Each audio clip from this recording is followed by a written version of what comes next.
The elevator doors slid open on the 42nd floor, and Emma Clark stepped into a world that smelled like leather, expensive cologne, and something she couldn't quite name. Power, maybe, or danger. Her heels clicked against marble so polished she could see her nervous reflection staring back up at her. "Miss Clark?" A woman in a crisp black suit appeared from nowhere. "Mr. Valentino is waiting." Emma's stomach did a flip. 3 days ago, she'd been serving coffee at a diner in Brooklyn, wondering how she'd make rent. Then a man in an expensive suit had slid a business card across the counter.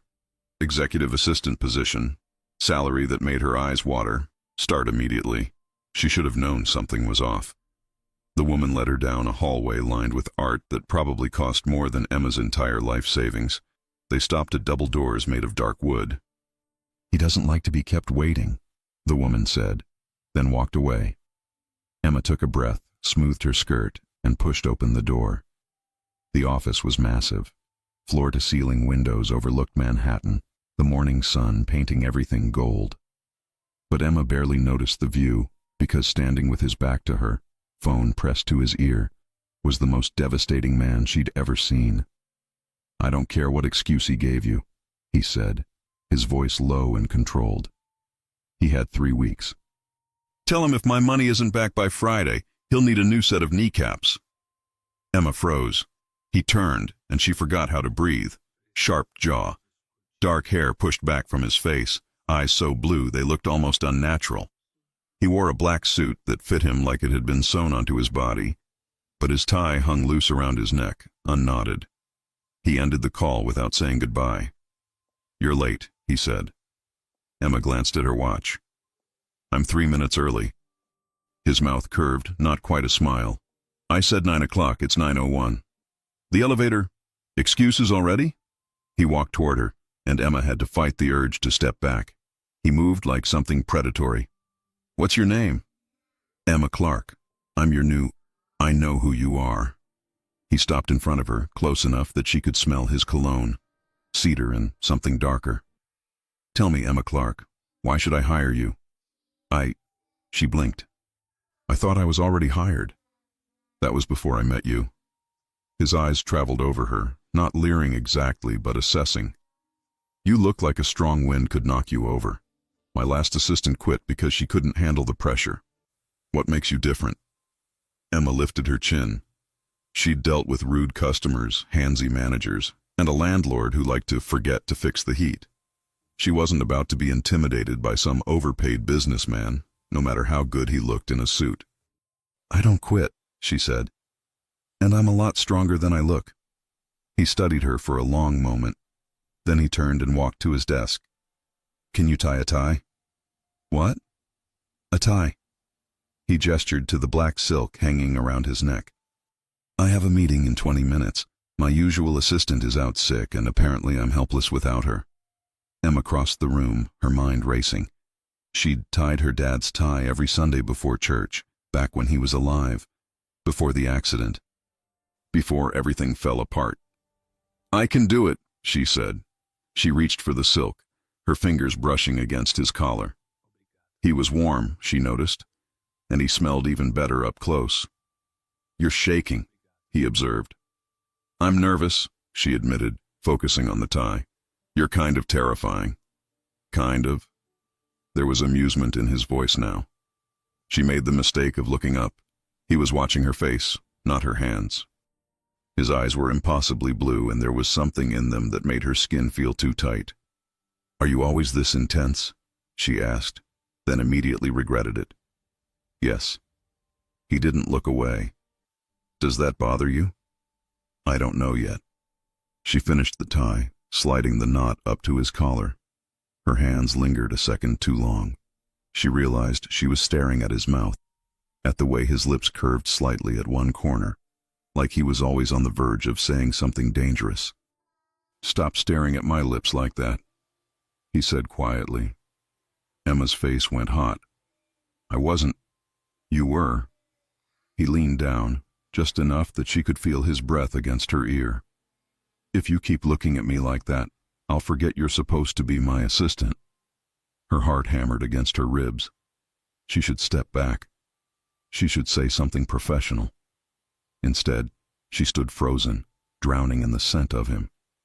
The phone on his desk rang, shattering the moment. He straightened, his expression shifting back to business. "Answer that. Tell whoever it is I'll call them back." Emma hurried to the desk on legs that felt unsteady. She picked up the phone. "Mr. Valentino's office." "Who is this?" A woman's voice, sharp and suspicious.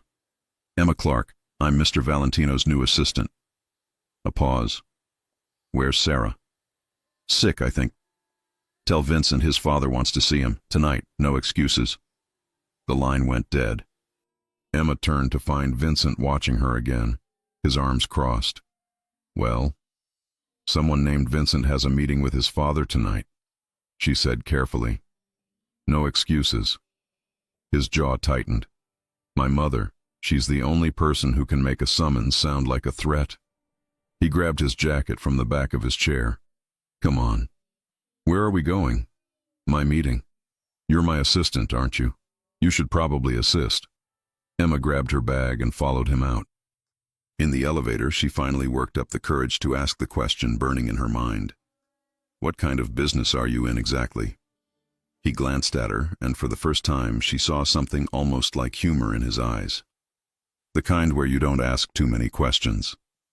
The elevator doors opened to the parking garage. A black car waited, engine running. A massive man in a suit stood by the passenger door. "This is Marcus," Vincent said. "My driver, also my bodyguard. Also the only person I trust with my life." Marcus nodded at Emma. "Ma'am, why do you need a bodyguard?" Emma asked. Vincent opened the back door for her. "Because people keep trying to kill me." He said it so casually that Emma almost laughed. Then she saw his face and realized he wasn't joking. "I should probably mention," she said slowly, climbing into the car, "that I'm not great with violence. Good thing I am." Vincent slid in beside her. "Marcus, the Gramercy location." The car pulled out into morning traffic. Emma stared out the window, watching the city blur past, trying to process what she'd just gotten herself into. "You're thinking about quitting," Vincent said. "I'm thinking about asking for hazard pay." He almost smiled. Smart woman. They drove in silence for a while. Emma watched him from the corner of her eye. He was looking at his phone, scrolling through what looked like financial reports, his face unreadable. But every few seconds, his gaze would flick to her, then away. "Can I ask you something?" she said. "You can ask. I might not answer." "Why did you hire me? You could have anyone, someone experienced, someone who actually knows what they're doing." He pocketed his phone and turned to face her fully. "You want the truth?" "Always. I saw you at that diner. You handled a drunk man twice your size who was getting aggressive with barely a flinch. You didn't call for help. You didn't back down. You just made him leave." He paused. "That takes guts. I need someone with guts." Emma remembered that night. The man who'd grabbed her wrist. How she'd looked him in the eye and told him if he didn't let go, she'd break his fingers with the coffee pot. "You were there?" she asked. "I own the building." He said it like it was nothing. "I own a lot of buildings." The car stopped in front of a restaurant with blacked-out windows. Marcus opened the door. "Stay close," Vincent told Emma. "Don't speak unless I tell you to, and whatever you see in there, keep your face blank." "You're scaring me," she admitted. "Good. Fear keeps you sharp." He climbed out, and Emma followed. The restaurant was empty except for 3 men sitting at a corner table. They looked up as Vincent approached, and Emma felt the temperature in the room drop about 10 degrees. "Gentino," one of them said.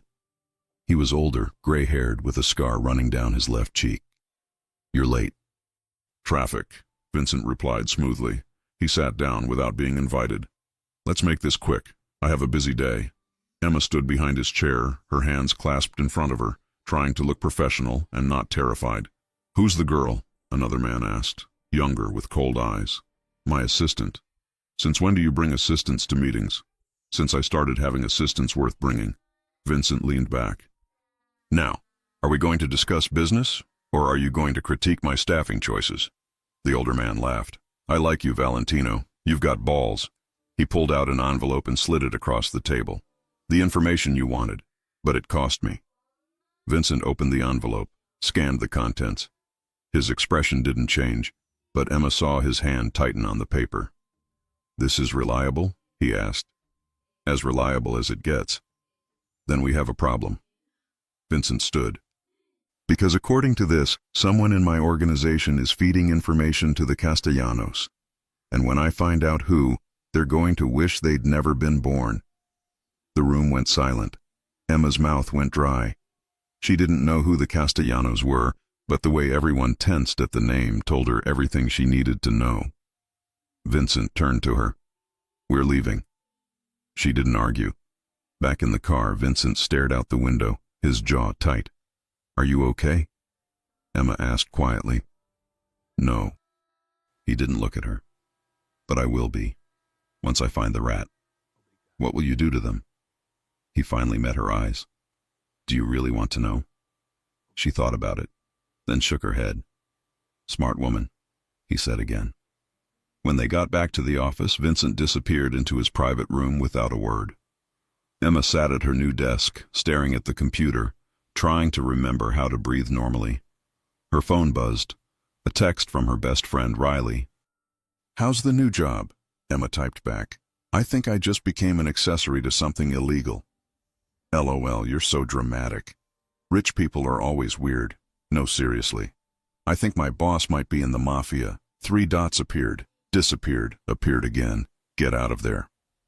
Emma glanced at the closed door of Vincent's office. She should leave. She should grab her bag and run and never look back. But then she thought about her bank account, her overdue rent, the student loans that never stopped coming. And she thought about the way Vincent had looked at her, like she was something more than just another broke girl from Brooklyn. The door opened. Vincent stood there, tie loosened again, sleeves rolled up. Come here, he said. Emma stood, her legs shaky. She walked into his office. He closed the door behind her. I need you to understand something, he said. This job is dangerous, not might be. Is. People who work for me become targets. He moved closer. If you want out, now's the time. I'll pay you for the day and you can walk away. No hard feelings. Emma looked up at him, at the sharp lines of his face, the tired shadows under his eyes, the way he held himself like he was carrying the weight of something immense. What if I don't want out? She heard herself say. Then you're either very brave or very stupid. Can't I be both? This time he really did smile, and it transformed his entire face, made him look younger, almost gentle. You're going to be trouble, aren't you? He said. Probably. He reached out, and for a moment Emma thought he was going to touch her face. Instead, he handed her a folder. Background checks on everyone in my inner circle. I need you to look for inconsistencies. Anything that doesn't add up. He paused. Can you do that? Emma took the folder. I can try. That's all I ask. She turned to leave. Emma? She looked back. Thank you, he said quietly. For staying. Something in her chest tightened. You might want to save your thanks until you see how badly I screw this up. I don't think you will. Why not? He tilted his head, studying her. Because you fix ties like you're trying to save someone's life. Anyone who cares that much about the small things won't fail at the big ones. Emma left before she could do something stupid like cry, or kiss him, or both.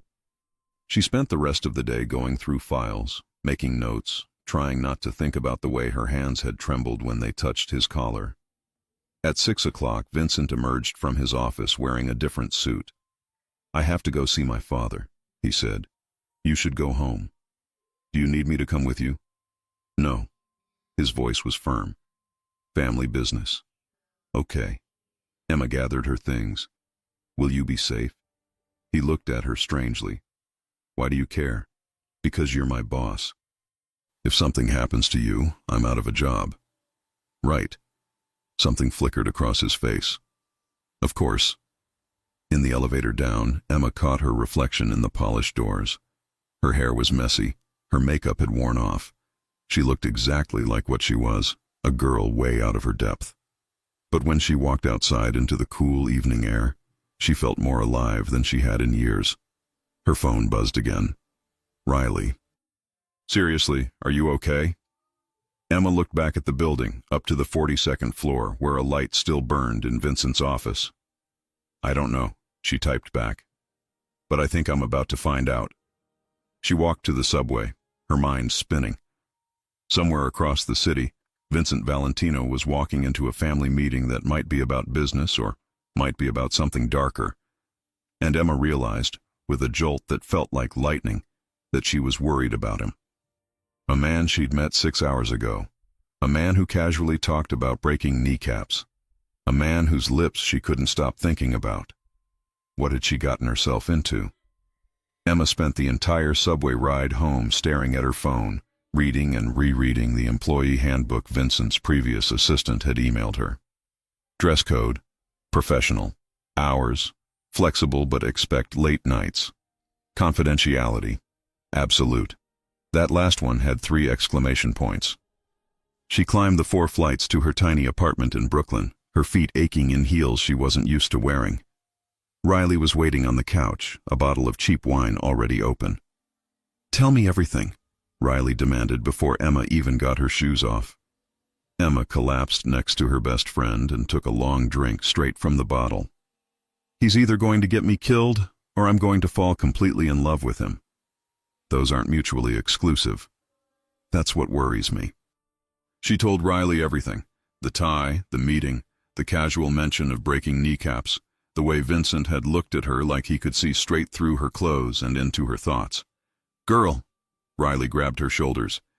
This is either the best decision you've ever made or the worst. There's no in between. I know. Are you going back tomorrow? Emma thought about the way Vincent had thanked her for staying, the vulnerability she'd glimpsed behind all that controlled power. Yeah, she said. I am. The next morning, Emma arrived at exactly 9 o'clock, not 9:01. The office was empty except for Vincent, who stood at the windows with a coffee cup in hand. You came back, he said without turning around. Did you think I wouldn't? I thought you'd spend the night Googling me and decide I was too dangerous. Emma set her bag down. I did Google you. Now he turned. And? Vincent Valentino, 32, CEO of Valentino Enterprises. Real estate, import-export, various investments. She paused. There were also some interesting conspiracy theories on Reddit. I'm sure there were. He took a sip of coffee. What did they say? That you're connected to organized crime. That your family has ties to the Italian mafia going back 3 generations. That you once made a man disappear for looking at you wrong. And you still came back. I need the job. Emma met his eyes. And honestly, I've dealt with worse than you. He raised an eyebrow. Worse than a potential mob boss? My ex-boyfriend stole my credit cards and ran up $20,000 in debt before disappearing to Vegas. So yeah, worse. Vincent's expression darkened. What was his name? Why? Just curious. His name was Tyler Chen. And before you get any ideas, he's not worth whatever you're thinking about doing to him. I'll be the judge of that. Vincent set down his coffee. Come here, I want to show you something. He led her to his desk and pulled up a file on his computer. Financial records, transaction histories, personnel files. These are my employees, 73 people who depend on me for their livelihood. He scrolled through names and faces. Every one of them has been vetted. Background checks, reference calls, financial audits. I don't take chances with who I trust. Why are you showing me this? Because I need you to do it again. All of them. Someone is feeding information to my competitors, and I need to know who. Emma studied the screen. That's going to take time. You have as much time as you need. Work here, work from home, work at 3 in the morning if that's when you think best. He looked at her. I'll pay you overtime. Double rate for anything after 6. You don't have to. Yes, I do. Because I'm going to work you harder than you've ever been worked, Emma. And you deserve to be compensated for it. Something warm spread through her chest. Okay, I'll start today. The day passed in a blur. Emma set up her computer, organized files, made phone calls to verify employment histories. Vincent was in and out of meetings, but every time he passed her desk, his eyes found hers. At 6 o'clock, the office emptied. Emma stayed. At 7, Vincent emerged from his private office. "You're still here. You said I could work late. I didn't think you'd actually do it on your second day." He loosened his tie, that same unconscious gesture that made her stomach flip. "Have you eaten?" "I had a granola bar around 3. He made a sound of disapproval. "That's not food. Come on." "Where?" "My apartment. I'll order dinner.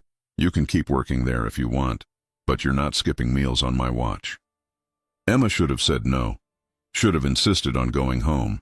Instead, she saved her files and grabbed her bag. Vincent's apartment was a penthouse 20 blocks away. The elevator ride was long enough for Emma to become acutely aware of how close they were standing, how she could feel the heat radiating from his body. "Nervous?" he asked. "Should I be?" "Probably." The elevator opened directly into his living space. Floor-to-ceiling windows overlooked Central Park. Furniture that looked uncomfortable but probably cost more than a car. Art on the walls that Emma recognized from her art history classes. Actual famous paintings, not prints. "This is insane," she breathed. "It's just an apartment." "Just an apartment," she laughed. "Right. And I'm just a girl from Brooklyn who can't believe she's standing in a place like this." Vincent set down his briefcase. "You want to know what I see when I look at you?" Emma's heart stuttered. "What?" "Someone who fixed my tie this morning like it mattered. Like getting it perfect was the most important thing in the world." He moved closer. "Most people I meet want something from me. Money, connections, protection. But you? You just wanted to do a good job." "That's because I need this job." "No." He was right in front of her now. "It's because that's who you are. You care about the details, the small things that most people overlook." Emma couldn't breathe properly. "Vincent." His phone rang. He closed his eyes, jaw tightening. "I need to take this." He walked to the window and Emma heard him speaking in rapid Italian. She couldn't understand the words, but she understood the tone. Frustrated, angry, controlled. When he hung up, his shoulders were tense. "Everything okay?" Emma asked. "Family business." He turned back to her. "My father wants me to handle something. I should probably go." "Do you need to?" He studied her. "Are you asking if I want to leave or if I have to?" "Both. I have to, but I don't want to." He grabbed his jacket. "Stay, please. Order whatever you want for dinner. The menus are in the kitchen, and there's a guest room if you want to keep working late. It has a desk, Wi-Fi, everything you need. You're just going to leave me alone in your apartment? Marcus is downstairs. If you need anything, call him. His number is on the fridge." Vincent paused at the elevator. "Emma?" "Yeah?" "Don't wait up." After he left, Emma stood in the silence of the most expensive apartment she'd ever seen and wondered what she was doing with her life. Then she ordered Thai food, set up her laptop at his dining table, and got to work. 3 hours later, she found it. Robert Sullivan, financial analyst, employed for 6 years, background check clean, references glowing. But his bank statements showed deposits that didn't match his salary. Large deposits. Regular deposits. From an offshore account. Emma's hands shook as she cross-referenced the dates. Every deposit came exactly 3 days after major business deals Vincent had closed. Someone was paying Sullivan for information. She called Vincent. It went to voicemail. She tried again. Still voicemail. Emma stared at the evidence on her screen. She should wait. Tell him tomorrow. But something in her gut said this couldn't wait. She called Marcus. "Miss Clark?" He sounded surprised. "Everything all right?" "I need to talk to Vincent. It's about the investigation. He's in a meeting with his father. Can't be disturbed." "Marcus, I think I found the leak. And if I'm right, he needs to know now." A pause. "I'll send a car. Be downstairs in 5 minutes." The car took her to a restaurant in Little Italy. Marcus met her at the door. "He's not going to be happy I pulled you into this," Marcus said. "I can handle it." Inside, the restaurant was closed except for one table in the back. 3 men sat there. Emma recognized Vincent immediately. The older man next to him had to be his father. Same sharp features, same commanding presence. The third man was younger, maybe Vincent's age, with a cruel smile. They all looked up as she approached. "What the hell?" Vincent stood. "Emma, what are you doing here?" "I found him." She held out her laptop. "Robert Sullivan. He's been selling your information for 6 years. Vincent's father leaned forward. "Who is this girl?" "My assistant," Vincent said, his eyes never leaving Emma's face. "Emma, this is my father, Anthony Valentino, and my cousin, Dante." Emma's stomach dropped. Dante. The name she'd been told never to use, but Vincent had just said, "Dante Moretti," the young man corrected with a smirk. "Different last name, same family. And you're interrupting business, sweetheart." "Show me," Vincent said to Emma, ignoring Dante entirely. She pulled up the files on her laptop. Vincent studied them, his expression unreadable. Then he handed the computer to his father. Anthony's eyes widened. "Sullivan, that son of a—" He looked at Emma. "You found this today?" "About an hour ago. And you brought it here instead of waiting until tomorrow." Anthony sat back, studying her. "Smart.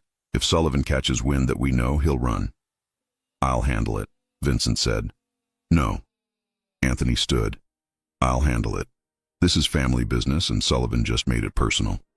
He looked at Emma again. "What's your name, girl?" "Emma Clark, sir." "Well, Emma Clark, you just saved us a lot of trouble. Vincent, you keep this one. She's got brains." He walked out, Dante following. Vincent closed the laptop and handed it back to Emma. "You shouldn't have come here." "I know. My father is dangerous.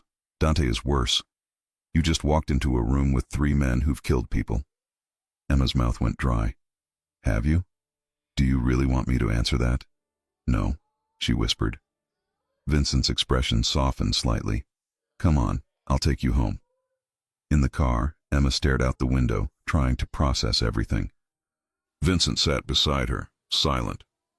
"I'm sorry," she finally said. "For what?" "For interrupting. For bringing my work into your family meeting. You did exactly what I hired you to do." He turned to face her. "You found something important, and you brought it to me immediately. That takes initiative, courage, and trust." "Trust?" "You trusted that I'd handle it properly, that I wouldn't shoot the messenger." He paused. Not everyone would. The car stopped in front of her building. Vincent looked up at the crumbling facade, the broken streetlight, the graffiti on the door. "You live here?" he asked. "It's all I can afford." "Not anymore." He pulled out his phone.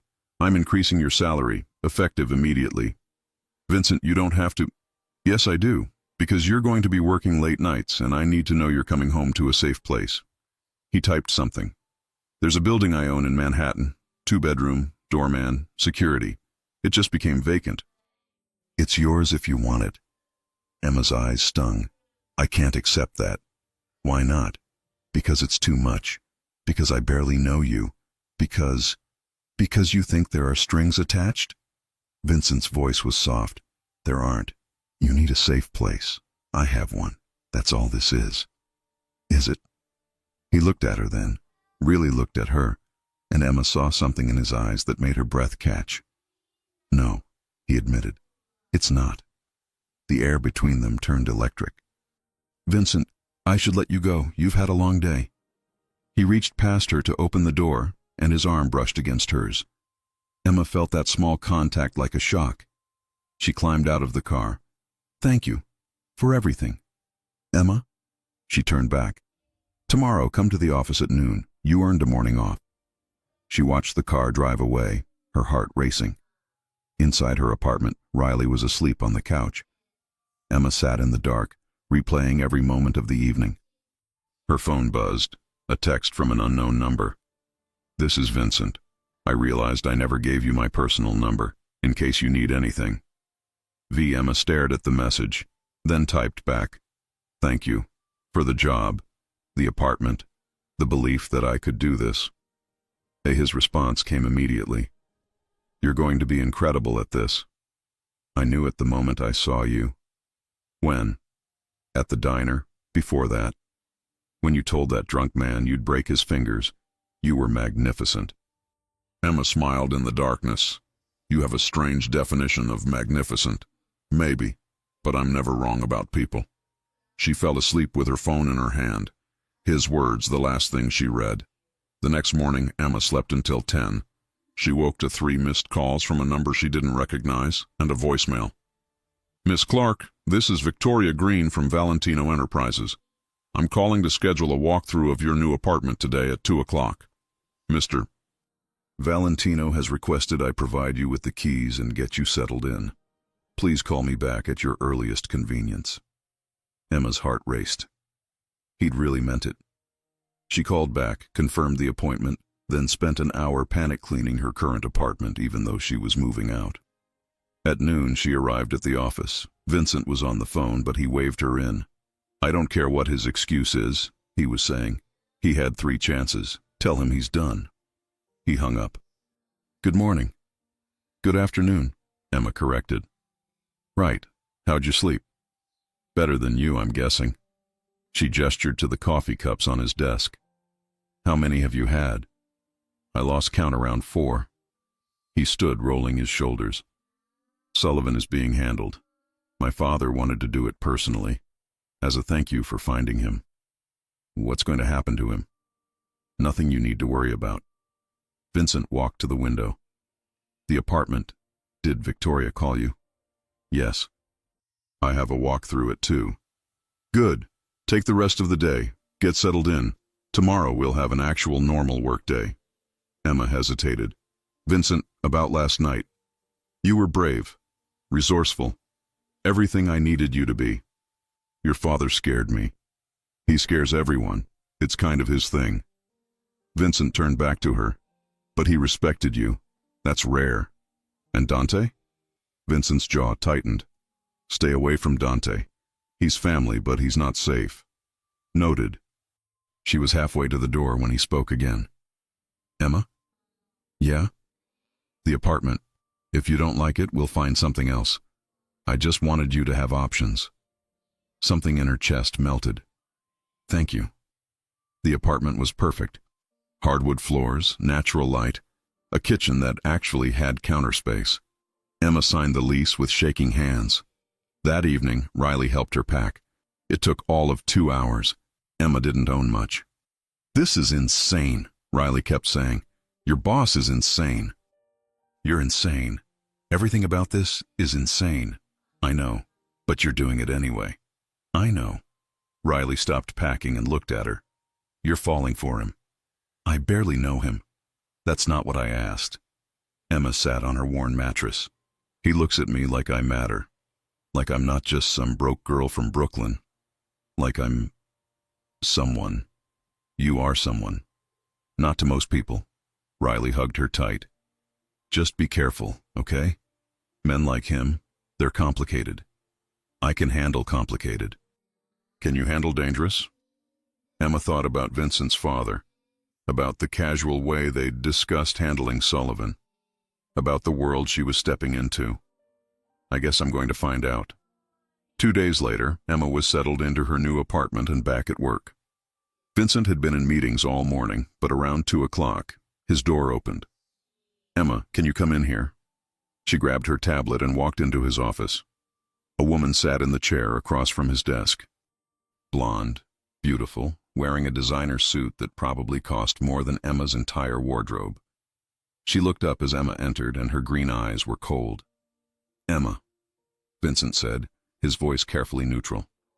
This is Catherine Brennan. Catherine, this is Emma Clark, my new assistant. Catherine stood, extending a manicured hand. Pleasure. Vincent's told me so much about you. Emma shook her hand, noting the way Catherine held on a second too long, her grip just a little too tight. I'm sorry, Emma said. I didn't know we had an appointment scheduled. We don't. Catherine smiled at Vincent. I just wanted to stop by and see my fiancé. The word hit Emma like a punch to the stomach. Vincent's expression didn't change. Ex-fiancée Catherine, we've been over this. Have we? Catherine tilted her head. Because I don't remember agreeing to that. The tension in the room was suffocating. Emma looked at Vincent, saw the muscle ticking in his jaw, and made a decision. I'll leave you two alone, she said. No. Vincent's voice was sharp. Stay. Catherine was just leaving. Catherine's smile turned predatory. Was I? She walked to Vincent's desk, placed her hands on it, leaned in close. We need to talk, Vincent. About us. About what you're throwing away. There is no us. There hasn't been for 6 months. 6 months that you've wasted being stubborn. Catherine straightened, smoothed her skirt. Your father called me. Did you know that? Told me you've been distracted lately. That you need to refocus on what's important. Emma's stomach twisted. She started to back toward the door. Emma, I said stay. Vincent repeated, his eyes never leaving Catherine. Catherine finally looked at Emma properly, her gaze traveling from her shoes to her hair with obvious disdain. So, this is the distraction, she said. I have to admit, Vincent, I expected more. She's very ordinary, isn't she? Get out, Vincent said quietly. Or what? You'll have security remove me? Catherine laughed. I don't think so. Not when our families have been in business together for 20 years. Not when your father still expects us to work this out. My father doesn't control my life. Doesn't he? Catherine grabbed her purse. We'll see about that.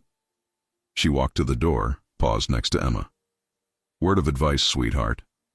Men like Vincent don't end up with girls like you. They marry within their world. So enjoy whatever this is while it lasts. She left, her heels clicking against the marble floor. Emma stood frozen, Catherine's words echoing in her mind. Emma. Vincent's voice was soft now. Look at me. She couldn't. Is it true? Were you engaged? Yes, a year ago. It ended 6 months ago. Why? Because I didn't love her. Because the engagement was about business, not feelings. Because... He stopped. Because she's everything I'm supposed to want and nothing I actually do. Emma finally looked up. What do you want? Vincent crossed the room until he stood in front of her. Close enough that she could smell his cologne. See the flecks of darker blue in his eyes. I want someone real, he said. Someone who fixes my tie like it matters. Someone who brings me evidence at a family meeting because she knows it can't wait. Someone who doesn't care about my money or my name or my connections. Vincent. Someone like you, Emma. Her heart hammered against her ribs. You barely know me. I know enough. He reached up, and for a heart-stopping moment, she thought he was going to touch her face. Instead, he caught a strand of her hair that had fallen loose, tucked it behind her ear. Catherine was right about one thing. You are ordinary, beautifully, perfectly ordinary, and that's exactly what I need. Emma couldn't breathe. This is a bad idea. Probably the worst I've ever had. I work for you. I know. People will talk. Let them. They stood there, inches apart, the air between them crackling with everything they weren't saying. Vincent's phone buzzed. He ignored it. It buzzed again. You should get that, Emma whispered. I don't want to. Vincent. He stepped back, ran a hand through his hair. You're right. This is a bad idea. He pulled out his phone, glanced at the screen. His expression darkened. I have to go. Family emergency. Is everything okay? I don't know yet. He grabbed his jacket. Go home. Take tomorrow off. I'll call you. He was gone before she could respond. Emma stood in his empty office, her heart still racing, Catherine's perfume still lingering in the air. Her phone buzzed. A text from an unknown number. Stay away from Vincent. This is your only warning. Emma stared at the message, something cold settling in her stomach. She wasn't going anywhere. Emma didn't sleep that night. Catherine's threat replayed in her mind on an endless loop. She thought about blocking the number, but something told her she needed to know what Catherine was planning. At 7 in the morning, her phone rang. Vincent. I need you at the office, he said without preamble. Now. I thought you said to take the day off. Plans changed. Can you be here in an hour? Emma looked at her unmade bed, her pajamas, her complete lack of coffee. I'll be there in 45 minutes. She made it in 35, her hair still damp from the shower. Vincent was pacing his office when she arrived, phone pressed to his ear, speaking rapid Italian again. He looked exhausted, like he hadn't slept either. He ended the call when he saw her. Thank you for coming. What happened? Catherine happened. He gestured to his computer. She went to my father, told him I've been compromised, that I'm letting personal feelings interfere with business. Emma's stomach dropped. Because of me. Because she's desperate. Vincent sat on the edge of his desk. My father is hosting a charity gala this weekend. 500 guests, $1 million donations, all the major families in attendance. Catherine convinced him that I need to bring her as my date, to show a united front. So bring her. No. His voice was firm. I'm bringing you. Emma laughed, the sound slightly hysterical. That's insane. I don't belong at that kind of event. You belong wherever I say you belong. Vincent stood, moved closer. Catherine is playing games. She wants me to cave, to fall back in line. I won't give her that satisfaction. Vincent, she threatened me. Last night. A text message. His entire body went rigid. Show me. Emma pulled out her phone, found the message. Vincent read it, his jaw clenching tighter with each word. I'm going to kill her, he said quietly. That seems extreme. Does it? He looked at Emma, and there was something fierce in his eyes. She threatened you. That crosses a line. What are you going to do? First, I'm going to make sure Marcus is with you whenever you leave the building. Second, I'm going to have a conversation with Catherine about appropriate boundaries. He paused. And third, I'm taking you shopping. Shopping. For a dress. For the gala. You're going to walk in on my arm looking absolutely stunning, and Catherine is going to realize she's already lost. Emma's heart raced. This is crazy. Welcome to my world. Vincent grabbed his jacket. Come on, we're going now. Now? It's 8 in the morning. I own the boutique. They'll open early. Of course he did. The boutique was in Soho, all white marble and crystal chandeliers. A woman named Isabel greeted them at the door, didn't even blink at the early hour. Mr. Valentino, she said warmly. What can we do for you? My girlfriend needs a dress for Saturday's gala. Emma choked on air. Vincent's hand landed on her lower back, steadying her. Something elegant, he continued smoothly. Something that will make every woman in the room jealous and every man forget his own date. Isabel's eyes sparkled. I have just the thing. She disappeared into the back. Emma turned to Vincent. Girlfriend, she hissed. Would you prefer mistress? Side piece? The woman I can't stop thinking about? I'd prefer the truth. The truth is complicated. Vincent's hand was still on her back, his thumb tracing small circles that made her skin burn even through her blouse. Catherine thinks she can manipulate me through business and family pressure. But if I have a girlfriend, a serious relationship, she has no leverage. So I'm a prop. No. His voice dropped. You're the only real thing in my life right now. Before Emma could respond, Isabel returned with 3 dresses. Each one was more beautiful than the last, silk and lace and fabrics Emma couldn't even name. Try them on, Vincent said. I want to see all of them. Emma took the dresses to the fitting room, her hands shaking. The first dress was red, backless, with a slit up the thigh that felt indecent. She stepped out. Vincent went very still. Turn around. She did, slowly. No, he said, his voice rough. Too much. Every man there would be looking at you. Next one. The second dress was black, elegant, with a high neck and long sleeves. Conservative except for the way it hugged every curve. Vincent stood, walked a slow circle around her. Better, but still not right. The third dress was deep blue, almost the color of Vincent's eyes. It had thin straps, a sweetheart neckline, and fell in elegant waves to the floor. The moment Emma put it on, she knew.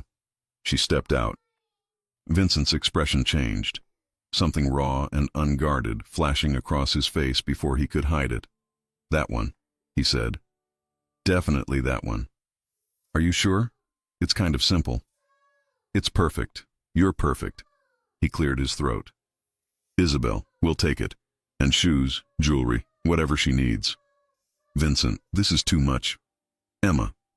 He caught her hand, pulled her close enough that Isabel couldn't hear. "Let me do this, please. Let me show Catherine that you're not just my assistant, that you're someone who matters." "Do I?" The words came out before she could stop them. "Matter?" Vincent's thumb brushed across her knuckles. "More than you know."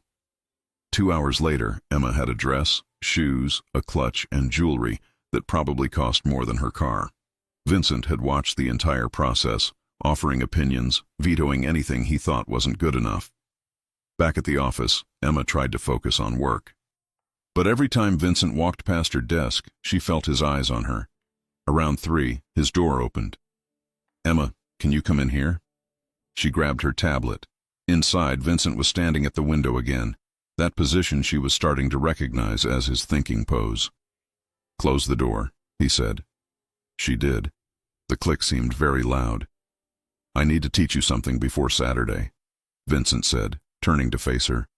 "How to handle people like Catherine, like my father, like everyone who's going to be at that gala trying to figure out who you are and what you mean to me." "Okay. First rule, never apologize for being there. You belong because I say you belong. Second rule, don't engage with anyone trying to bait you. They want a reaction. Don't give them one." He moved closer. "Third rule, stay close to me. Don't wander off. Don't let anyone separate us. If you feel uncomfortable, squeeze my hand twice. I'll get us out of there." Emma's throat tightened. "You've really thought this through. I've been going to these things my whole life. They're brutal. People smile while they're stabbing you in the back." He reached out, tucked a strand of hair behind her ear, becoming a habit. "I won't let anyone hurt you. What if Catherine tries something? Then she'll regret it." There was something dark in his voice that made Emma shiver. "Vincent." His phone rang. He glanced at it, swore in Italian. "I have to take this. It's my mother." He answered, his tone immediately softening. "Mama, Cece. No, I'm bringing someone. Her name is Emma." He paused, listening. "Mama, please. Yes, she's beautiful. Yes, you'll like her. No, we're not." He sighed. "Ti amo. Ciao." He hung up. "My mother wants to meet you before the gala." "Of course she does," Emma said faintly. "Tomorrow night, dinner at her house. Just you, me, and her. My father will be working. Is that better or worse?" "Honestly, I don't know." The next day crawled by. Emma tried to work, but her mind kept spinning. Dinner with Vincent's mother, the gala, Catherine's threat, the way Vincent looked at her when he thought she wasn't paying attention. At 6, Vincent appeared at her desk. "Ready?" "No." "Good. That means you're taking this seriously." He held out his hand. "Come on. My mother doesn't bite, usually." The drive to his mother's house took 30 minutes. It was in Westchester, a massive estate behind iron gates. Emma's palms were sweating. "Relax," Vincent said, sensing her tension. "She's going to love you." "How do you know?" "Because you're real. My mother hates fake people. And Catherine is the fakest person I've ever met." The door opened before they reached it. A woman in her 50s stood there, petite and elegant, with Vincent's same blue eyes. "Mama," Vincent said, kissing both her cheeks. "This is Emma Clark. Emma, this is my mother, Sophia Valentino." Sophia studied Emma with an intensity that made her want to squirm. Then she smiled, and her whole face lit up. "Finally," she said, pulling Emma into a hug. "Someone with kind eyes. Come in, come in. Dinner is almost ready." The evening was surreal. Sophia asked Emma about her life, her family, her dreams. She didn't ask about the job, didn't mention Catherine, just treated Emma like a person instead of an inconvenience. Over dessert, Sophia turned to Vincent. I like her. I told you. Catherine called me, Sophia continued. Said terrible things about this girl. Said she was using you, that she was beneath our family. She looked at Emma. But I see the way my son looks at you. He never looked at Catherine like that. Emma's face burned. How does he look at me? Like you're the only person in the room. Sophia patted her hand. Hold on to that, Kara. It's rare. In the car ride back, Vincent was quiet. Your mother is wonderful, Emma said. She likes you. That's huge. My father will be harder, but if my mother is on your side, it helps. Vincent, what are we doing? He glanced at her. What do you mean? This. The fake girlfriend thing. The dress, the gala. Dinner with your mother. What happens after Saturday? Vincent pulled the car over right there on the side of the road. He turned to face her. What do you want to happen? He asked. Emma's heart raced. I don't know. This is all so fast. A week ago I was serving coffee. Now I'm having dinner with your mother and preparing to face down your ex-fiancé at some high society event. Do you want to stop? Go back to how things were? Can we? No. Vincent reached over, caught her hand. Emma, I haven't been able to stop thinking about you since the moment you fixed my tie. The way you looked at me. The way you weren't afraid. The way you're not afraid now, even when you probably should be. I am afraid, she whispered. Of me? Of this? Of how much I want this to be real. Vincent's grip tightened. What if it is real? Then we're both in trouble. He laughed, the sound rough. I've been in trouble since you walked into my office. They sat there on the side of the road, hands clasped, the city lights blurring around them. Saturday, Vincent said finally. Let's get through Saturday. Then we'll figure out what this is. Okay. He drove her home, walked her to her door despite her protests. Marcus will be here at 7 tomorrow to bring you to the office, he said. And Emma? Yeah? Wear something you can move in. I'm teaching you how to dance. What? For the gala. Can't have my girlfriend stepping on my feet in front of 500 people. His smile was teasing. Sleep well. He left before she could argue. Emma leaned against her door, her heart still racing. Her phone buzzed. Catherine. Enjoy your little fantasy while it lasts. Saturday night, everyone will see you for what you really are, a nobody. Emma stared at the message. Then she did something that surprised herself. She called Vincent. Emma, everything okay? Catherine texted me again. Silence. Then, what did she say? Emma read the message. She heard Vincent's breath hiss out. I'm handling this, he said. Right now. Don't respond to her. Delete the message. And Emma? Yeah, you're not a nobody. You're the woman who's going to walk into that gala on my arm and show Catherine exactly what she lost. Emma smiled in the darkness of her apartment. Okay. Good night, Emma. Good night, Vincent. She fell asleep with her phone clutched in her hand, Catherine's threat deleted, Vincent's words echoing in her mind. Saturday was going to change everything.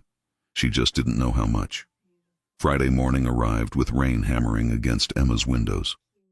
She'd barely slept, her mind replaying every conversation, every look, every touch from Vincent over the past week. Her phone buzzed at 6:30. Vincent, change of plans. Come to my apartment at 8. We need to talk before tomorrow night. Emma's stomach twisted. That sounded ominous. She arrived at 8 sharp, her hair frizzy from the rain despite her umbrella. Vincent answered the door in jeans and a t-shirt, the most casual she'd ever seen him.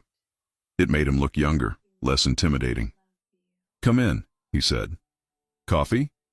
Please. He led her to the kitchen, poured 2 cups. His hands weren't quite steady. What's wrong? Emma asked. Vincent leaned against the counter. I did something last night, something I probably should have discussed with you first. Okay. I confronted Catherine, told her if she contacted you again there would be consequences. He paused. She didn't take it well. What did she do? She told me the truth about why we got engaged. Why she's so desperate to get me back. Vincent's jaw clenched. She's been working with the Castellanos.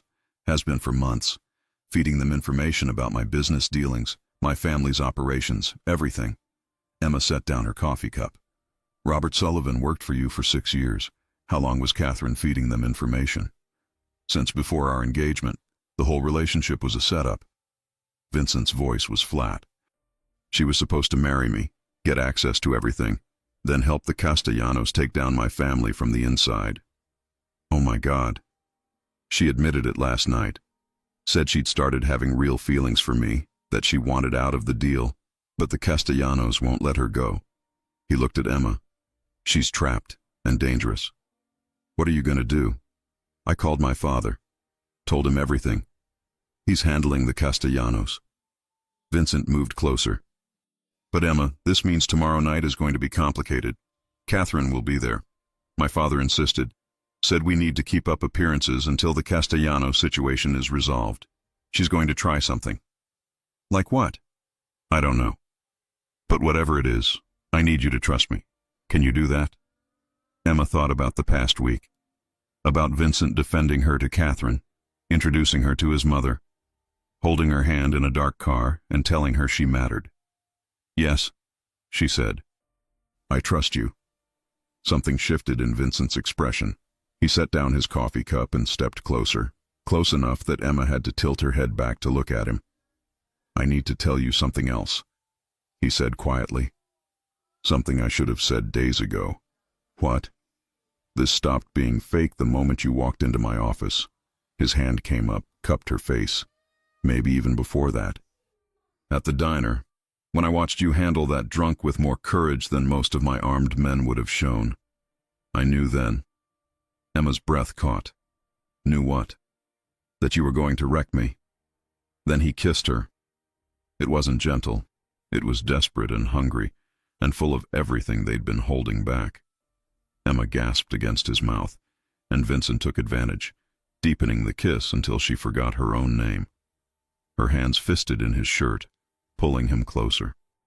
Vincent made a sound low in his throat, his hand sliding into her hair, tilting her head exactly where he wanted it.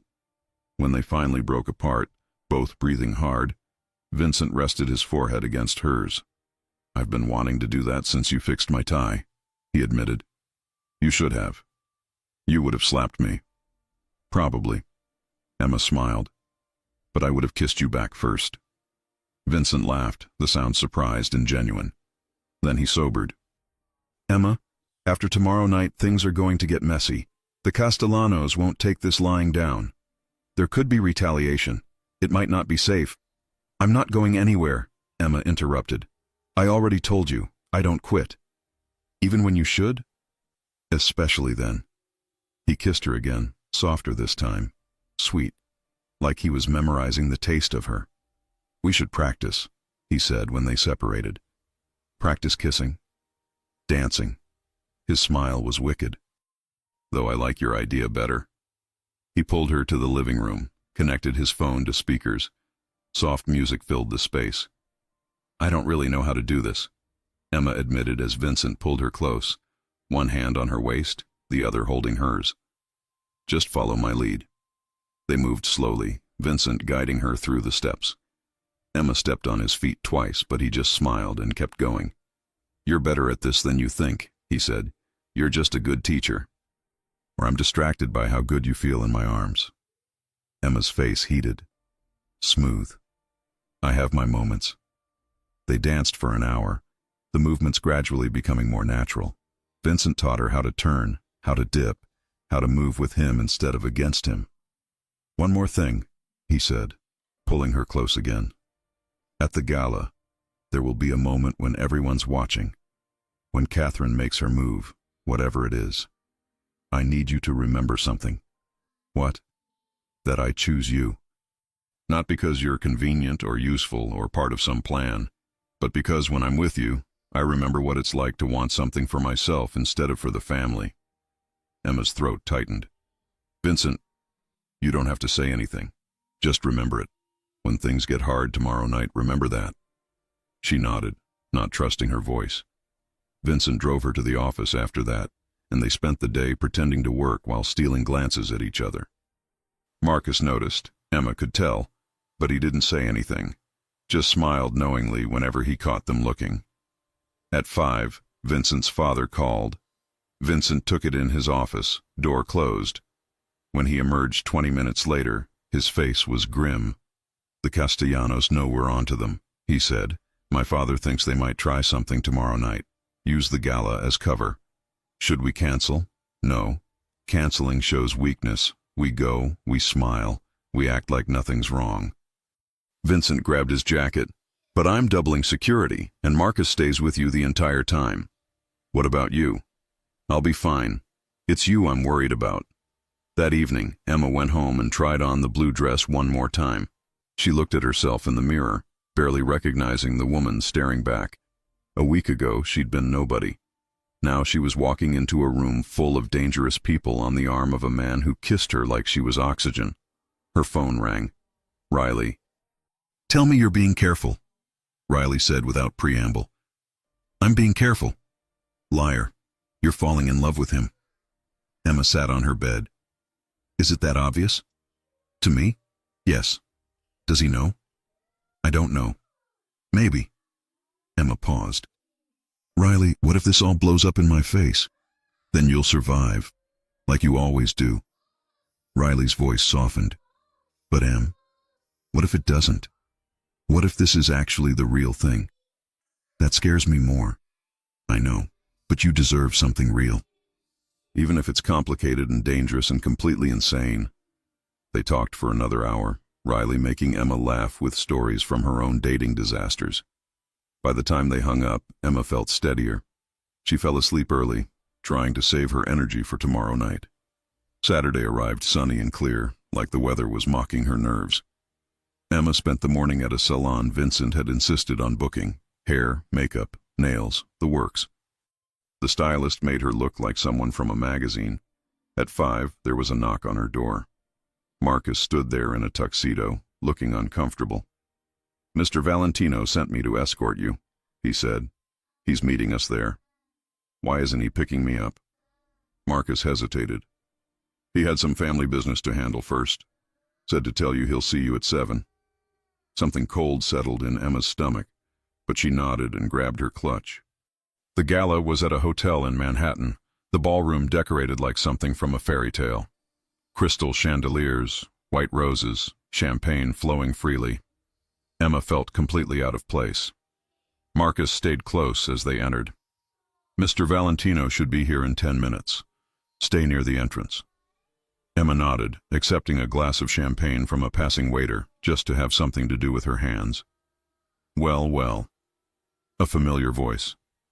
Emma turned to find Catherine standing there in a red dress that looked painted on. "The assistant cleans up nicely." "Catherine, where's Vincent? Don't tell me he stood you up." Catherine's smile was vicious. "That would be embarrassing." "He'll be here." "Of course he will, because you're so special." Catherine moved closer, lowered her voice. "Did he tell you? About what I did? About the Castellanos?" Emma's heart raced. "Yes." "And you're still here. How admirably stupid." Catherine's eyes glittered. "You think you can save him? You think your little romance is going to protect either of you from what's coming? What are you talking about? The Castellanos don't forgive betrayal, sweetheart, and Vincent just made it very clear whose side he's on." Catherine leaned in. "They're here, right now, in this room, and they're not here for the champagne." Emma's blood went cold. She looked around the ballroom, suddenly seeing threats everywhere. "Where's Vincent?" she demanded. "Dealing with family business. That's what Marcus told you, right?" Catherine laughed. "Vincent's father called him to a meeting across town. Left you here, alone, vulnerable." "You're lying." "Am I? Check your phone. See if he's answered any of your texts." Emma pulled out her phone with shaking hands. 3 texts to Vincent, all unread. 2 calls, straight to voicemail. "He's not coming," Catherine said. "And when the Castellanos make their move, there's no one here to protect you." Marcus appeared at Emma's elbow. "Miss Clark, we need to go. Now." "What's happening?" "Vincent called. There's a situation. I'm getting you somewhere safe." They moved toward the exit, but the crowd had thickened. Emma lost sight of Marcus for just a second, turned around, and found herself face to face with a man she'd never seen before. Dark suit, cold eyes, a smile that made her skin crawl. "Emma Clark," he said. "We need to talk about Vincent Valentino." Before she could scream, before she could run, he grabbed her arm, and the ballroom went black. The lights came back on 3 seconds later. In those 3 seconds, everything changed. The man's grip on Emma's arm vanished. She stumbled backward and found Marcus standing between her and the stranger, his hand inside his jacket where she knew he kept a gun. "Touch her again," Marcus said quietly, "and you won't leave this room breathing." The stranger raised his hands, smiling. "Easy, I just wanted to talk." "Then talk to me." Vincent's voice cut through the murmur of confused guests. He appeared from the crowd, his tuxedo perfect, his expression carved from ice. "Lorenzo Castellano, brave of you to show up here." Emma's breath caught. This was Lorenzo Castellano, the head of the rival family. Lorenzo's smile widened. "Vincent, good to see you. I was just introducing myself to your lovely companion. She's off limits." "Is she?" Lorenzo glanced at Emma. "Funny, Catherine said she was just the help. But you rushed across the city the moment you heard I was talking to her. That tells me she's much more than that." Vincent moved to Emma's side, his hand finding hers. His fingers were cold. "What do you want, Lorenzo?" "A conversation, civilized. No weapons, no threats." Lorenzo gestured to a quiet corner. "Just 2 businessmen discussing a misunderstanding." "There's no misunderstanding. Catherine sold you information. That deal is over. Catherine was ambitious, reckless, but she gave us valuable intelligence about your operations." Lorenzo's eyes glittered. "Intelligence that suggests your family isn't as untouchable as you think." Vincent's grip on Emma's hand tightened. "Name your price. For peace." "Peace?" Lorenzo laughed. "I don't want peace, Vincent. I want what your family has spent 3 generations building, but I'm a reasonable man. I'll give you a choice." "I'm listening." "Marry Catherine, merge our operations, everyone wins." Lorenzo paused. "Or refuse, and watch everything you care about burn, starting with her." He nodded at Emma. The ballroom had gone silent. Everyone was watching now. Emma could feel hundreds of eyes on them. Vincent's voice was deadly calm. "You threaten her, you threaten me." "You threaten me, you threaten my family. And my father doesn't negotiate with people who threaten his family. Your father isn't here." "No." A new voice, deep, commanding. "But I am now." Emma turned. An older man walked through the crowd, flanked by 4 men in suits. Anthony Valentino, Vincent's father. He looked exactly like an older version of his son. Same sharp features, same ice-blue eyes, same aura of controlled danger. Behind him walked Sophia, Vincent's mother, elegant in a silver gown. "Lorenzo," Anthony stopped in front of them. "You made a mistake coming here tonight." "Did I?" "I was invited. By Catherine, who is no longer welcome in this family or any business associated with it." Anthony's gaze was cold. "You want a war, Lorenzo? Over some bad intelligence from a desperate woman? Think carefully." Lorenzo's smile finally faded. "Your son chose a nobody over an alliance that could have benefited both our families." "My son," Sophia spoke up, her voice like steel wrapped in silk, "chose a woman with integrity over a traitor. I'd say he chose wisely." She walked to Emma, took her free hand. Emma found herself holding hands with both Vincent and his mother, standing united against Lorenzo Castellano. "This isn't over," Lorenzo said. "Yes," Anthony replied. "It is. You have 24 hours to leave New York. If you're still here after that, we'll have a different conversation, one that doesn't end with words." The threat hung in the air. Lorenzo looked at Vincent, at Emma, at the entire Valentino family standing together. "Fine," he said finally, "but Catherine stays. She's too valuable to waste." "Catherine is your problem now," Vincent said.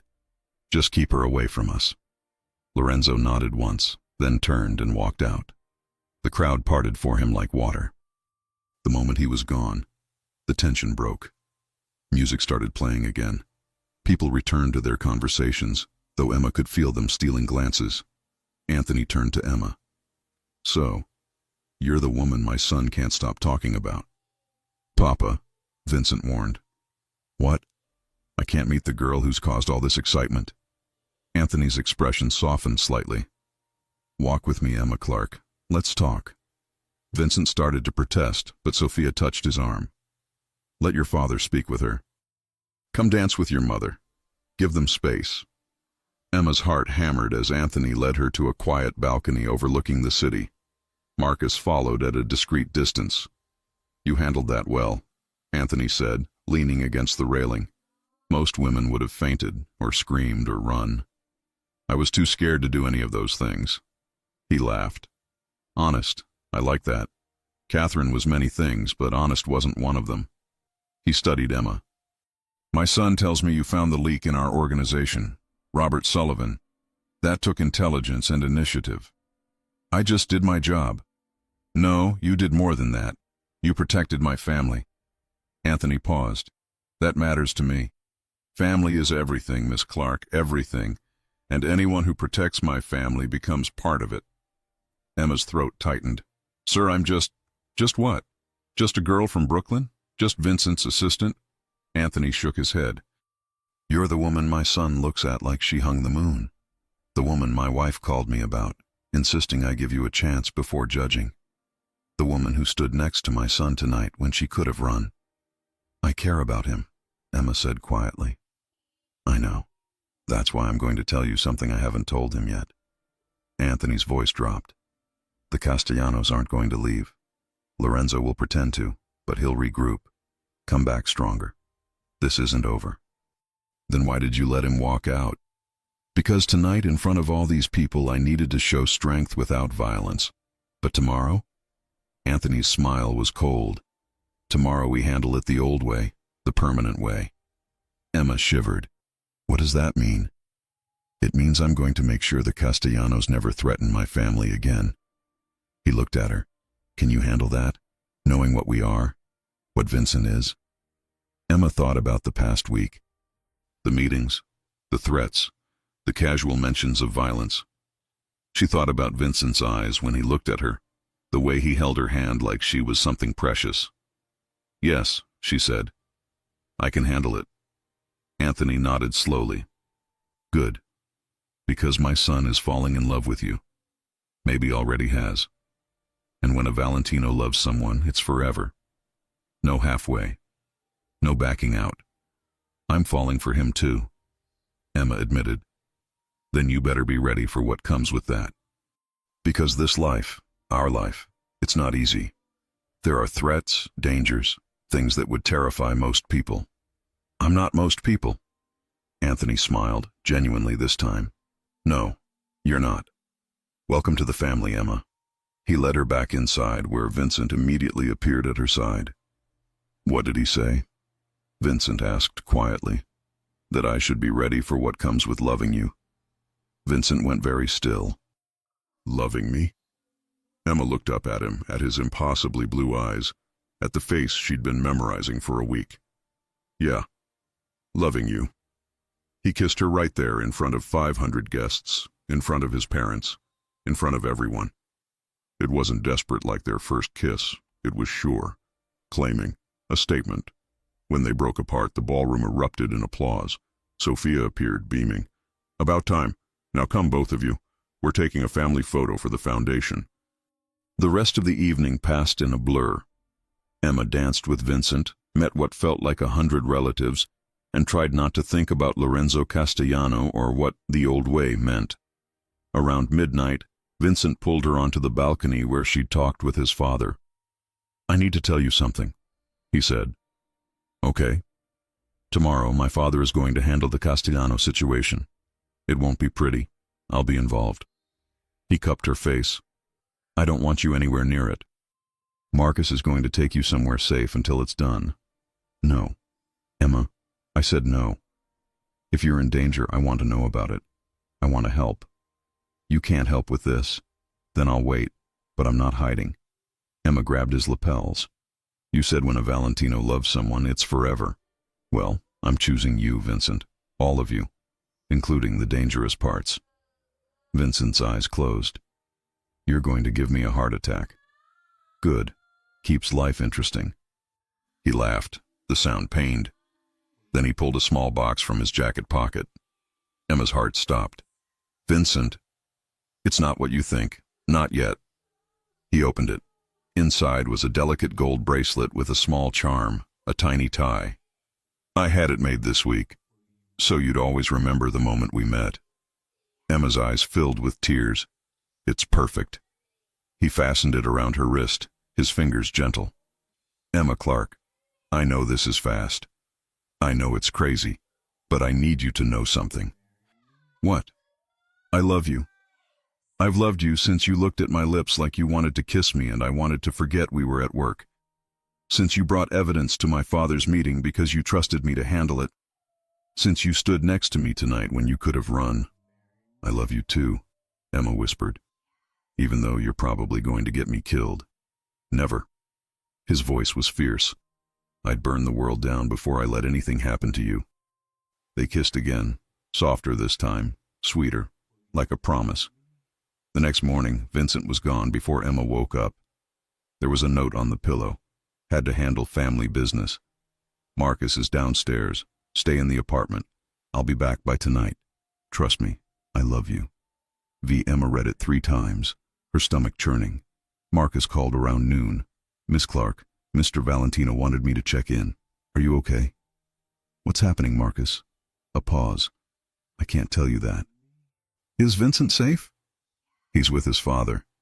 He's as safe as he can be given the circumstances.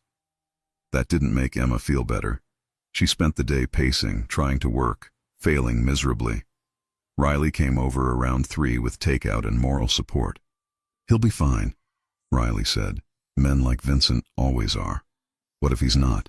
Then you'll deal with it, like you deal with everything. At 7, the apartment door opened. Vincent walked in, looking exhausted but unharmed. Emma launched herself at him. You're okay, she breathed against his chest. I'm okay. He held her tight. It's over. The Castellanos are gone. Lorenzo won't be bothering us again. Emma didn't ask what gone meant. She didn't want to know. Catherine, she asked instead, left the city with Lorenzo. My father made it clear she's not welcome back. Emma pulled back to look at him. So it's really over. The immediate threat? Yes. Vincent's thumb traced her cheek. But Emma, there will always be something. Another threat, another problem. This life, it's complicated. I know. And you still want this? Want me? Emma thought about the past week. The fear, the danger, the uncertainty. Then she thought about Vincent's smile, his laugh, the way he looked at her like she was the only thing that mattered. Yeah, she said, I still want this. I want you. Vincent kissed her, and Emma felt something shift. This wasn't fake anymore. Wasn't pretend. This was real, and she was ready for whatever came next. 3 weeks passed in a blur of normalcy that felt almost surreal. Emma settled into her role as Vincent's assistant and his girlfriend. The office gossip lasted about a week before people accepted it as fact. Vincent didn't hide their relationship. If anything, he seemed to enjoy making it obvious, keeping his hand on her back during meetings, kissing her goodbye when she left for the day. The Castellano situation stayed quiet. Too quiet, according to Marcus. They wouldn't just disappear, he told Emma one afternoon while Vincent was in a meeting. Lorenzo's not the type to give up. Maybe your boss is just that intimidating, Emma said. Marcus smiled. Maybe, or maybe they're planning something. Emma tried not to think about it. She was too busy being happy. Vincent took her to dinner at restaurants she'd only read about. They spent weekends at his apartment, cooking together, watching movies, talking until sunrise. He told her about growing up in the family, the pressure, the expectations. She told him about losing her parents, struggling to survive, the loneliness that had defined her life before him. I don't want you working as my assistant anymore, Vincent said one Sunday morning over coffee. Emma's stomach dropped. What? Not like that. He laughed at her expression. I mean, I want you to do something you actually care about. The foundation, my mother's charity foundation. They need a director. Someone smart, organized, passionate about helping people. Vincent, I'm not qualified. You're more qualified than anyone I know. You understand what it's like to need help, to struggle. He took her hand. Think about it. No pressure. But I want you to have options. To choose something because you want it, not because you need the paycheck. Emma stared at him. You're serious. Always, when it comes to you. That afternoon, Sophia called. Vincent told me he offered you the position. Please say yes. I've been looking for the right person for months and you're perfect. I don't know anything about running a foundation. You know about compassion, about determination. The rest I can teach you. Sophia paused. Besides, it would give us an excuse to spend more time together. I like you, Emma. You're good for my son. 2 days later, Emma accepted the position.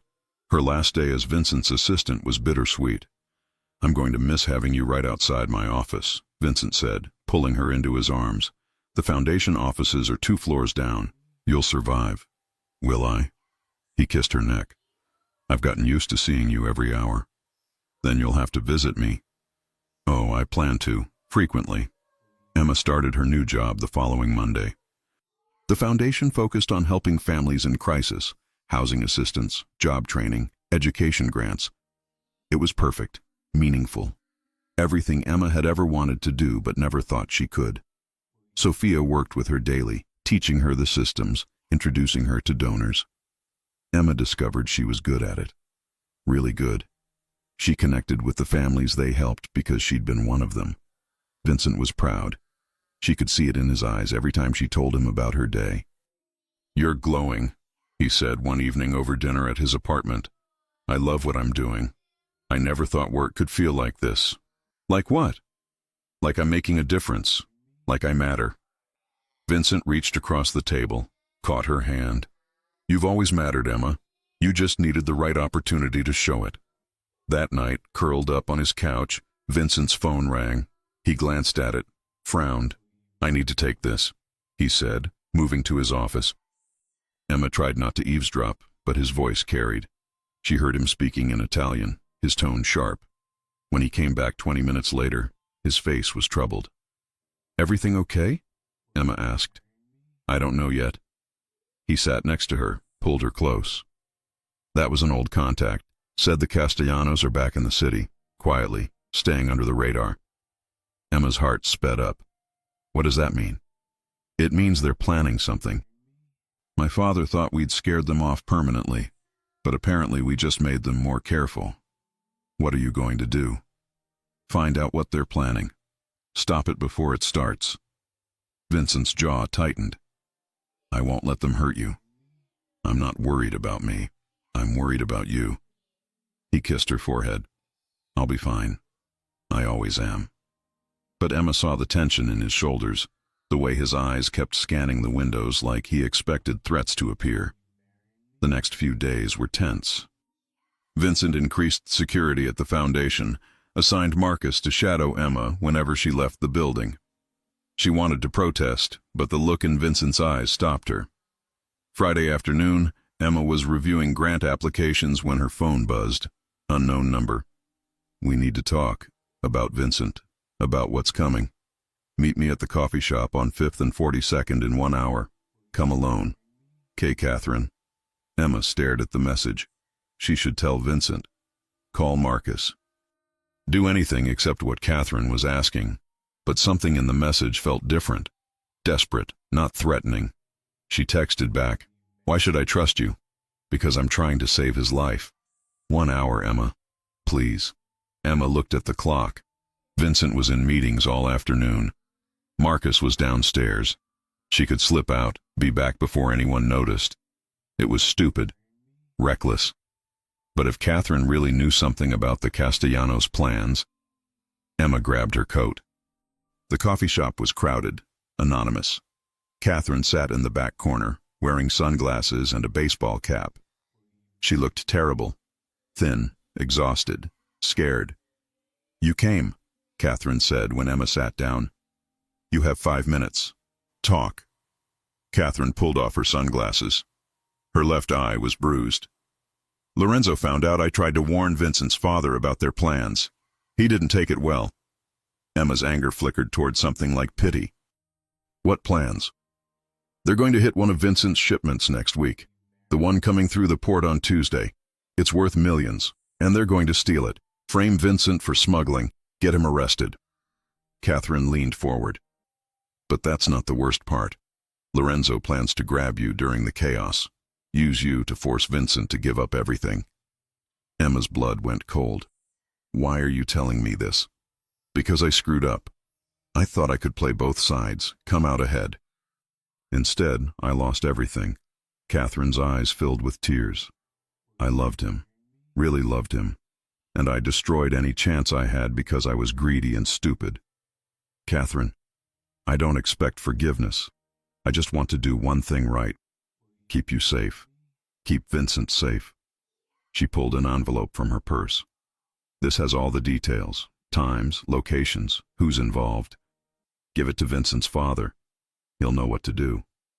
Emma took the envelope. "What will you do?" "Disappear. Really disappear this time. Lorenzo thinks I'm in California. I'm going to make that true." Catherine stood. "Tell Vincent I'm sorry. For everything." "Catherine, wait." But she was gone, disappearing into the crowded street. Emma sat there for a moment, then pulled out her phone, called Vincent. He answered on the first ring. "Emma, where are you? Marcus said you left the foundation." "I'm fine. I'm safe. But I need you to meet me. Now. I have something you need to see." 20 minutes later, Vincent's car pulled up. Emma climbed in, handed him the envelope. "Catherine contacted me," she explained as he read. "She gave me this. Said Lorenzo is planning to hit your shipment and grab me." Vincent's face went pale, then red. "She contacted you?" "Emma, that was incredibly dangerous." "I know. But she was scared, bruised. I think she's really trying to help." Vincent pulled out his phone, called his father. "Papa, we have a problem." Catherine gave Emma intelligence about a Castellano operation. "Yes, she's fine. I'm bringing the information now." He hung up, turned to Emma. "I need you to go to my apartment. Stay there with Marcus. Don't leave for any reason. I'm handling this." "Vincent, please." His voice cracked slightly. "Please, Emma. I can't think straight if I'm worried about you. Just let me know you're safe while I deal with this." Emma saw the fear in his eyes. Real fear. "Okay. I'll go to your apartment." He kissed her hard, desperately. "I love you. I'll fix this. I promise." At Vincent's apartment, Emma paced. Marcus sat by the door, armed, alert. Hours crawled by. She tried calling Vincent, no answer. Tried calling Sophia, straight to voicemail. At midnight, Emma's phone finally rang. "Vincent." "Are you okay?" she demanded. "I'm fine. It's done." He sounded exhausted. "My father's people intercepted the Castellanos at the port. Caught them red-handed trying to set up the ambush. Lorenzo's crew is in custody, the ones who aren't dead. Dead? They fought back. It got messy." Vincent paused. "But it's over, Emma. Really over this time. Lorenzo's in the wind. Probably left the country. Catherine's information saved lives. Saved you." Emma sank onto the couch. "When will you be home?" "Soon. I just need to finish up here, Emma." "Yeah?" "I was terrified today. When Marcus told me you'd left, when I thought about what could have happened." His voice was rough. "I can't lose you." "You won't. I'm right here." "I know, and I'm going to make sure you stay safe. Always." He came home at 2 in the morning, exhausted and still wearing the same clothes. Emma was waiting. She didn't ask about the blood on his sleeve. Just held him while he collapsed against her. "It's really over," she whispered. "It's really over." They fell asleep on the couch, tangled together, safe. The next morning, Vincent woke her with coffee and a serious expression. "I need to ask you something," he said. Emma sat up, accepting the coffee. Okay. He got down on one knee. Emma's heart stopped. I was going to wait, Vincent said, pulling out a small velvet box. Plan something elaborate, romantic, perfect. But after yesterday, after almost losing you, I can't wait anymore. He opened the box. Inside was the most beautiful ring Emma had ever seen, a sapphire the color of his eyes, surrounded by diamonds. Emma Clark, I love you. I love your courage, your compassion, your stubborn refusal to back down even when you should. I love that you fixed my tie like it mattered and changed my entire life. Will you marry me? Emma's eyes filled with tears. Yes. God, yes. He slipped the ring on her finger, pulled her down to kiss him. I'm going to spend the rest of my life making sure you never regret this. I could never regret you. They stayed like that for a long time, kissing, laughing, crying happy tears. Emma's phone buzzed. A text from an unknown number. Congratulations. You deserve happiness, both of you. Emma showed Vincent. He stared at it, then smiled sadly. She really did love me, in her own broken way. She saved us. That counts for something. Yeah, it does. Vincent pulled Emma close again. Now let's talk about the wedding. My mother is going to lose her mind with excitement. Should we call her? Absolutely not. She'll be over here in 10 minutes planning everything. Let's have one peaceful morning first. They spent it in bed, making plans, dreaming about the future, forgetting about danger and threats and everything except each other. For the first time in her life, Emma felt completely safe, completely loved, completely home.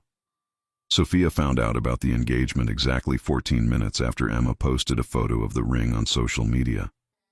The phone started ringing before Emma could even set it down. You're engaged, Sophia shrieked. Vincent proposed, and you didn't call me immediately? Vincent grabbed the phone, grinning. Good morning, Mama. Don't good morning me. I'm your mother. I should have been the first to know. But her voice was pure joy. I'm coming over. Don't move. We have a wedding to plan. She hung up. Vincent looked at Emma. I give us 20 minutes before she's at the door. It took 15. Sophia arrived with fabric swatches, bridal magazines, and a notebook already half filled with ideas. I've been planning this since the gala, she admitted, hugging Emma tight. I knew you were the one. We just got engaged this morning, Emma laughed. Details. Now what are you thinking? Big wedding? Small? June? September? Mama, breathe, Vincent said. Let her actually think about it. But Emma found she didn't need to think. Small, she said. Intimate. Just family and close friends. I don't need hundreds of people. I just need the people who matter. Sophia's eyes softened. Perfect. That's perfect. She grabbed Emma's hand. Come, we're going dress shopping today. Today? Why wait? Vincent, you're not invited. It's bad luck for the groom to see the dress. Vincent kissed Emma's forehead. Have fun. Try not to let her buy out the entire store. I make no promises, Sophia called over her shoulder, already pulling Emma toward the door. Riley met them at the bridal boutique, squealing when she saw the ring. I can't believe you're getting married to a literal mafia boss. This is insane. Ex-mafia, Emma corrected. Vincent's going legitimate. His father agreed to transition the family businesses to legal operations only. Still insane, still perfect. Riley hugged her. I'm so happy for you. The dress shopping took 4 hours. Emma tried on 20 dresses before finding the one. A simple silk gown with delicate lace sleeves, elegant and timeless. When she stepped out of the fitting room, both Sophia and Riley started crying. That's the one, Sophia said. Vincent is going to forget how to breathe when he sees you. Over lunch, Sophia pulled out her notebook. I'm thinking 6 weeks from now. That gives us time to plan, but not so much time that you both go crazy waiting. 6 weeks? Emma's eyes widened. That's so fast. When you know, you know. Why wait? Sophia squeezed her hand. Unless you want more time. Emma thought about Vincent, about waking up next to him every morning, about building a life together. No, 6 weeks is perfect. The next few weeks were a whirlwind. Emma continued working at the foundation while helping plan the wedding. Vincent threw himself into reorganizing the family businesses, working with lawyers and accountants to make everything legitimate. It was exhausting but necessary. "I want our kids to inherit a legacy they can be proud of," he told Emma one night. "Not one they have to hide." "Our kids?" Emma's heart fluttered. Vincent pulled her close. "Yeah, someday, if you want them. I want everything with you." Marcus became an unexpected ally in the wedding planning. He helped coordinate security, low-key but thorough, and somehow ended up in charge of the music selection. "I used to DJ in college," he admitted when Emma looked surprised, "before I became a bodyguard." "Did you really?" "No, but I'm good at playlists." He grinned. "Trust me." Riley, as maid of honor, took her duties seriously. She planned a bachelorette party that was just Emma, herself, Sophia, and a spa day followed by wine and terrible romantic comedies at Emma's apartment. "This is perfect," Emma said, face mask on, surrounded by the women who'd become her family. "I don't need anything fancy." "Good," Riley said, "because I can't afford fancy, but I can afford face masks and cheap wine." Sophia laughed. "I could have taken us somewhere expensive." "This is better," Emma said honestly. "This is real." The rehearsal dinner was at a small Italian restaurant that had been in the Valentino family for generations. Anthony gave a toast that made everyone cry. "When Vincent was born," he said, "I wondered what kind of man he'd become. Would he be strong, ruthless, capable of leading this family?" He looked at his son. He became all of those things. But more importantly, he became good, honorable. And that's because he chose to be. He chose a different path than I did. A better path. He turned to Emma, and he chose the right woman to walk that path with him. "Welcome to the family, Emma, officially." Emma stood, hugged him. "Thank you for accepting me, for trusting me with him. He trusted you first. That was enough for me." Vincent's bachelor party was quieter than Emma expected. Just him, Marcus, and a few cousins playing poker and drinking whiskey. He came home early, crawled into bed next to her. "Couldn't stay away?" Emma teased. "One more night and you're my wife." I didn't want to waste it anywhere else. He kissed her. "I love you." "I love you too." The wedding day arrived with perfect weather, sunny but not too hot. A light breeze, clear blue skies. Emma got ready at Sophia's house, surrounded by Riley and Vincent's mother, both fussing over every detail. "Nervous?" Riley asked, helping with the veil. "Surprisingly, no. This is the surest thing I've ever done." The ceremony was in the garden of the Valentino estate, under an arch covered in white roses. 50 people, family, close friends, the people who mattered. Emma walked down the aisle on Anthony's arm. He'd offered, and she'd cried accepting. "Your father would be proud," he whispered. "You turned out remarkable." Then she saw Vincent standing at the altar in a black tuxedo, looking at her like she was the only person in the world. His eyes were suspiciously bright. The ceremony was short, personal. They'd written their own vows. Vincent went first. "Emma, I've spent my whole life being told who I should be, what I should want, how I should live. Then you walked into my office and fixed my tie like it was the most important thing in the world. In that moment, I realized I'd been living wrong, wanting the wrong things. You showed me what real strength looks like. It's not control or power. It's choosing kindness when the world makes you hard. It's trusting when you've been hurt. It's loving someone completely, even when it's terrifying. You make me want to be better. Not for the family, not for business, but because you deserve the best version of me. I promise to spend every day trying to be that man. I promise to protect you, cherish you, and fix your tie whenever you need me to." He smiled through tears. "I love you, forever." Emma's hands shook as she held his. "Vincent, 3 months ago I was serving coffee and wondering if I'd ever matter to anyone. Then you saw me, really saw me.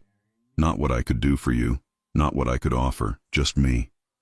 You looked at me like I was brave when I felt terrified, like I was strong when I felt weak, like I was worth choosing when I'd never felt chosen before. You gave me a job, then a home, then a purpose. But most importantly, you gave me love I never thought I'd find. I promised to stand beside you through everything, the dangerous parts, the scary parts, the beautiful parts. I promised to trust you even when I'm afraid. I promised to love you exactly as you are while helping you become who you want to be. You changed my life. Now let me spend mine changing yours. I love you. Always. There wasn't a dry eye in the garden. The officiant barely got through, "You may kiss the bride," before Vincent pulled Emma close and kissed her like he'd been holding back for hours. The guests erupted in applause. "Hi, wife," Vincent whispered against her lips. "Hi, husband." The reception was perfect. Dinner, dancing, toasts that made everyone laugh and cry. Marcus's playlist was actually incredible. Emma danced with Vincent, with Anthony, with Marcus, who turned out to be surprisingly good. Riley gave a toast that started funny and ended heartfelt. "I've known Emma since college.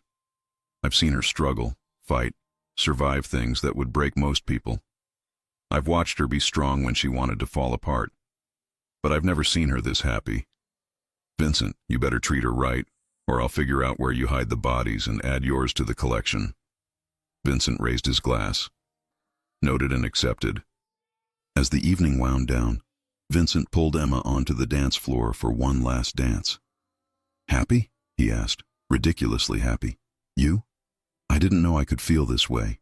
This light, like everything that came before was just waiting for this moment." Emma rested her head on his chest. "What happens now? Now we go on our honeymoon. 2 weeks in Italy. My mother's family is from there. I want to show you where I came from. And after that, we come home and build our life. You run the foundation. I run the legitimate businesses. We have Sunday dinners with my parents. We argue about what to watch on TV. We grow old together." He smiled. "All the boring, beautiful, normal things. That sounds perfect." They swayed together, the music soft, the stars coming out overhead. 6 months later, Emma sat in the foundation office, reviewing applications for their new scholarship program. The foundation had grown under her leadership. 3 new programs, doubled funding, real impact in the community. Her phone buzzed. "Vincent, can you come up to my office? I have a surprise." Emma smiled, saved her work, and took the elevator up. Vincent's office door was closed. She knocked. "Come in."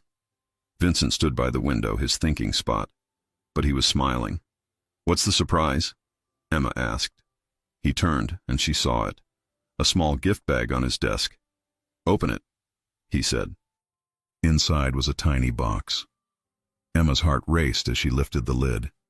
A positive pregnancy test. She looked up, confused. "Vincent, I don't understand. I found it this morning. In our bathroom trash. You took it yesterday, didn't you?" Emma's eyes widened. She had.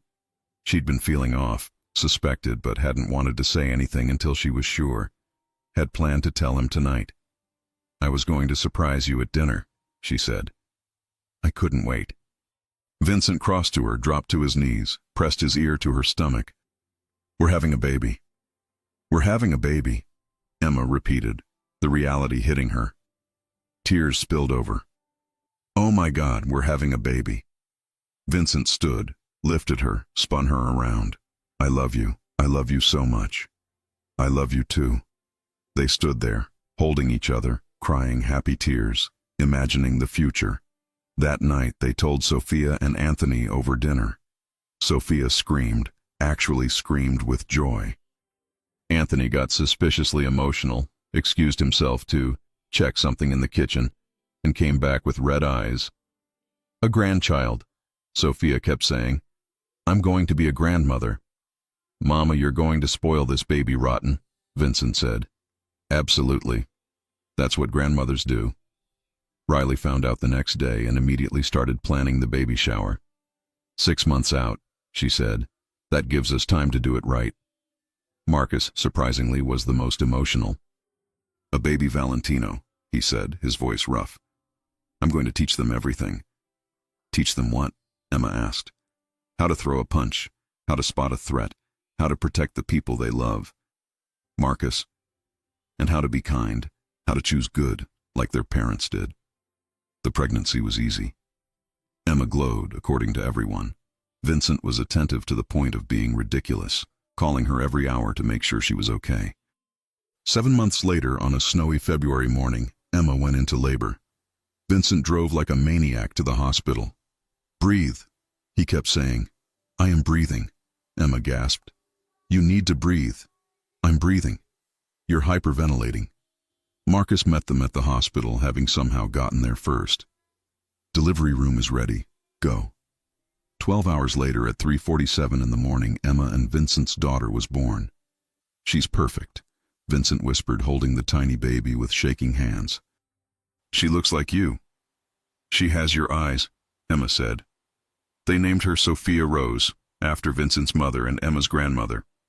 When Sophia came to visit the next day, she cried so hard she couldn't speak. Just held the baby and cried. You named her after me, she finally managed. You welcomed me into this family, Emma said. Made me feel like I belonged. It seemed right. Anthony was gentler than Emma had ever seen him, holding his granddaughter like she was made of glass. She's going to change everything, he said. She already has, Vincent replied. 3 days later, they brought Sophia home. The apartment was filled with flowers, gifts, cards from everyone they knew. That first night, with Sophia sleeping in her bassinet between them, Vincent took Emma's hand. A year ago, he said quietly, I was alone, going through the motions, living a life that felt empty. Then you fixed my tie. And you told me to stop staring at your lips, Emma finished, smiling. Best decision I never made. I did forget we were at work. I forgot everything except you. He kissed her softly. Thank you for choosing me, for this life, for her. Thank you for seeing me, for making me believe I was worth choosing. Sophia made a small sound in her sleep. They both looked at her, at this tiny person they'd created, this perfect mix of both of them. She's going to have everything, Vincent said. Safety, love, choices. She'll never have to wonder if she matters. Because she has us. Because she has us. Emma leaned her head on Vincent's shoulder, watching their daughter sleep, feeling the weight of the ring on her finger, the life they'd built. A year ago, she'd been nobody, invisible, surviving. Now she was a wife, a mother, the director of a foundation changing lives, a woman who'd found her place in a world that once seemed impossible. All because she'd fixed a mafia boss's tie. All because he'd looked at her lips and forgotten to keep his distance. All because they'd both been brave enough to choose love over fear. Sophia stirred, her tiny hand reaching out. Vincent caught it with his finger. Hi, Princess, he whispered. Welcome to the family. We've been waiting for you. Emma's eyes filled with happy tears. This was everything. This was home. This was forever.